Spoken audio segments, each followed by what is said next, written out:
obstrutiva anterior da coluna cervical. Não é raro, é muito frequente na prática clínica e é muito fácil a gente errar. A gente tem uma tendência de tudo fazer retração e extensão. E como eu disse, nas aulas para vocês não é raro, é bem comum, vocês vão pegar diversos casos como esse. Então vamos lá. No exame físico, em relação à ADM, Eduardo, diminuído ou não para flexão, extensão e outras ADMs, vocês vão perceber que em muitos casos não está extremamente obstruído, principalmente para a rotação. Principalmente nesse caso, observe, a obstrução anterior tem algo, lembra? A obstrução anterior não deixa eu, então a flexão vai estar obstruída e a rotação para um dos dois lados. Pode ser que a extensão esteja bem obstruída e a inclinação também. Então, no mínimo, duas obstruções importantes em relação à ADM. Neurológico, positivo ou negativo, pode ser que apresente casos de parestesia importante, perda de força ali no segmento do membro superior, ou outros sintomas neurológicos presentes na sua anamnese.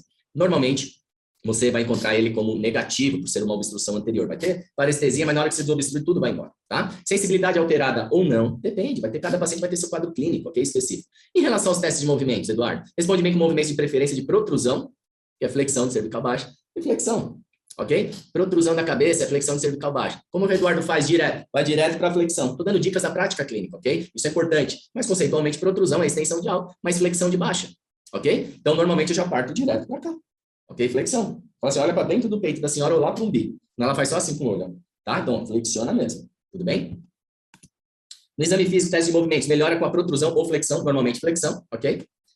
Extensão sentado, ou seja, hipercorrigido. Quando o paciente chega com dor nos braços, tá? No ombro, trapézio, antebraço, parestesia nas mãos, quando eu hipercorrijo ele, se ele é uma obstrução anterior, ele vai piorar ou vai melhorar? Ele vai piorar ou manter-se igual, ok? Flexão na maca, sintoma melhora e centraliza. Eu posso testar esse paciente, lembra que eu gosto sempre de testar sentado. Mas na maca, eu posso esperar se eu testar sentado esse paciente, deitado. Ele vai melhorar ou ficar igual. Por que ficar igual se ele está fazendo flexão? Porque flexionar na maca não é a carga ideal para desobstruir obstruções moderadas a leves, ok? Só nas graves. As graves você vai ter que deitar, aquela algia. Todo o movimento já repercute negativamente no membro superior e outras regiões do tronco. Flexão sentada, sintoma melhora ou centraliza, conforme vai executando os movimentos repetidos. Aumenta a mobilidade para flexão, extensão e outras ADMs. E o que acontece se você fizer retração com extensão? Porque normalmente a gente começa com retração e extensão. O sintoma vai piorar, aquela parestesia e dor. Ele vai sentir um cansaço maior. Ele fala assim, o paciente assim, tô com um cansaço maior aqui, Eduardo. Faz assim, tá? Vai sentir que aquela dor que estava no ombro desceu mais para o cotovelo, por exemplo. Aumentou a parestesia na mão e as referências ficaram iguais ou piores nos testes funcionais, ok? E o que esperamos após os testes de movimentos? ADM melhora o pior para extensão, flexão e outras ADMs. Se eu acertar, melhora a minha ADM. Se eu errar, fizer retração ou retração com extensão, o sintoma e a ADM vão piorar. Dor melhora ou pior, centralizada ou distalizada, esses são os termos que a gente utiliza, ou eliminada, distalizada e pior. Quando você acerta o MP, sintomas melhoram e referências também, seja de ADM e função dos membros superiores. Referências neurológicas, a gente vai, o que a gente espera após o teste de movimento? Vão melhorar as referências neurológicas, forças, as referências funcionais, né? Tensão neural, movimentos dos membros superiores, sensibilidade, parestesias melhores ou não, tá? Parestesia, melhores ou não. Por que melhores ou não? Não necessariamente a parestesia serve como base para o nosso exame clínico. A gente sabe que a parestesia às vezes é o último a ir embora. Primeiro tem que melhorar, grava aí, a dor, a ADM, a função para a parestesia ir melhorando. Então não espere a parestesia melhorar totalmente na sua avaliação ou até a penúltima sessão. Você tem que falar, formigamento vai ficar um pouquinho, usa esses termos, formigamento vai ficar um pouquinho, mas o mais importante, você vai abandonar o remédio, está dormindo bem, sem dor, está fazendo suas coisas lá na sua casa, que você deixou de fazer, está fazendo atividade física, um pouquinho de dormência, a gente brinca assim, ó, é a cicatriz do nervo, está cicatrizando, ok? Na prática, como fazer coletar dados pré-teste? Dor de referência do paciente no movimento da avaliação, você tem que coletar quanto eu rodo o pescoço, 0 a 10, nossa, 8, para baixo. Nossa, dói tudo aqui, doutor, não tá certo. E vai lá, colete todas as referências de movimento, checar se tem desvios relevantes. Se o paciente estiver aqui no plano frontal, você não vai explorar nem flexão nem extensão. Padrão de movimento dos membros superiores, um vai, o outro não vai, por exemplo, ok? Na abdução, um vai lá atrás, ó, olha que legal, não tem tensão neural. O outro para no meio do caminho com muita dor aqui. Referências. Referências de local da dor, checar a EVA, né? Escala visual analógica de dor, testes neurológicos, testes de força. Aperta a minha mão, dona Maria, aperta o outro lado. Você, olha, você viu que esse lado, eu perdi a força do ar, não consigo pegar a panela, eu pego com a outra mão. Várias coisas você pode testar. Teste de abdução do ombro, enfim.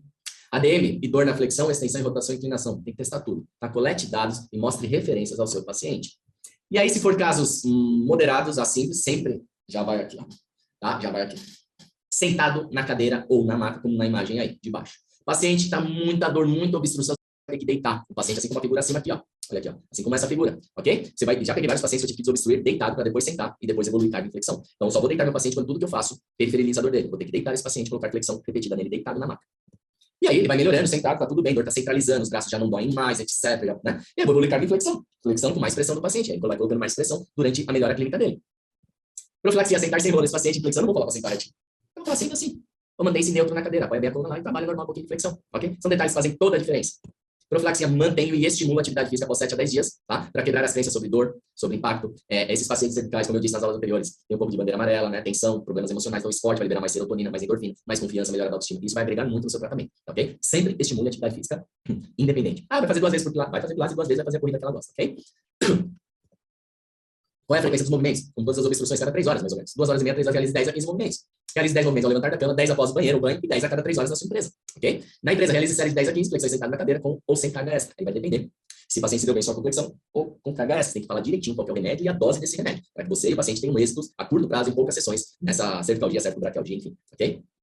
Recuperação da função, devemos recuperar todas as funções depois de 4 semanas, que é um período de dessensibilizamento. O paciente pode fazer extensão também, viu, galera? Pode fazer. Faz extensão seguido de flexão, mas 2 a 3 vezes por dia, ele vai fazer extensão. Ok? E estimular as outras ABMs também, isso é importante na lombar, na cervical e na torácica. Mas enfatizar mais quantidade de vezes para a flexão, no caso da obstrução anterior. Mas a extensão é um movimento muito importante. Se nós fazemos operação na flexão, vão perder depois a capacidade da extensão máxima. Começa a desenvolver outro tipo de condição de obstrução, disfunção e extensão. Orientar o esporte que gosta, né?